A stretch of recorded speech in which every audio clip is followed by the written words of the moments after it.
Jean-Louis Marc Webber était en pôle, il est victorieux, c'est un Grand Prix parfait pour l'intouchable australien. Il a été très fort. Alors je crois quand même qu'il y a des conditions chez Red Bull Renault qui sont un petit peu différentes pour Vettel ou pour Webber. Effectivement, c'est vrai que pour l'écurie, c'est Vettel l'avenir. Pour se débrouiller à gagner, eh bien, il faut que Mark Webber fasse ça, c'est-à-dire arracher la pole et arracher la victoire tel qu'il l'a fait. Il a été formidable et franchement, je pense qu'on peut le saluer bien bas sur cette victoire. À propos de Sébastien Vettel, justement, il arrive troisième non sans mal. La fiabilité, c'est toujours le talon d'Achille de la Red Bull. Vous avez raison, Géraldine. La fiabilité reste le talon d'Achille des Red Bull Renault. C'est-à-dire que tant qu'on n'aura pas quelqu'un qui était comme auparavant Geoff Willis, qui cernait les problèmes de fiabilité, vraiment, eh bien, on continuera comme ça. Alors, bien sûr, ça donne du sel à la course et tout, mais normalement, ces voitures sur un circuit comme Barcelone, elles auraient dû faire 1 et 2, et on n'aurait plus jamais revu la queue d'une Red Bull avec 1 minute d'avance sur les autres voitures.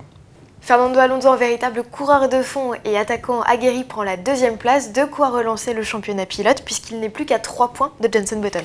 Et c'est ça qui faisait la joie d'Alonso à l'arrivée, Géraldine. Il s'est applaudi lui-même et il avait raison, il a fourni une course formidable à la Alonso. C'est-à-dire sans jamais baisser les bras, course d'attaque malgré les apparences, il n'attendait pas son heure, il a été obligé d'attaquer en permanence pour faire ce résultat.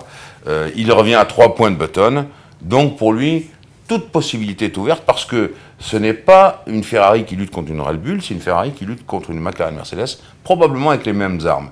Et ça change toute la donnée. Et c'est pour ça que Fernando Alonso exultait, et son équipe aussi. Pour la première fois, Michael Schumacher devance Nico Rosberg. C'est une renaissance grâce aux développements qui ont été apportés sur la monoplace autour de son style de pilotage.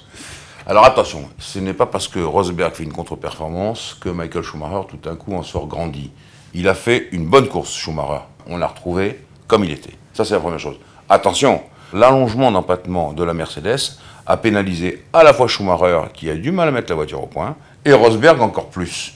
La petite différence entre les deux, Schumacher avait un moteur neuf, Rosberg avait un moteur usagé. Et puis, il a dit, Nico Rosberg, on est à l'ouest complètement. Et la voiture n'était pas au mieux de sa forme. Elle continue à sous-virer et ça a gêné Rosberg aussi. Attendons Monaco. On reviendra à une Mercedes plus classique parce que Monaco, il faut un empattement court. Et on va voir ce que fait Schumacher à Monaco. C'est là que je l'attends et je pense qu'il doit pouvoir s'en tirer.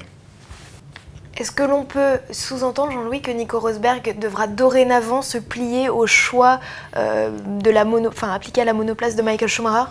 Probablement. Enfin, je suis sceptique là-dessus parce que quand même le nombre de points qui séparent Rosberg de Schumacher est assez intéressant pour que Mercedes aide quand même Rosberg. Et je ne vois pas une équipe comme Mercedes négliger ces deux pilotes.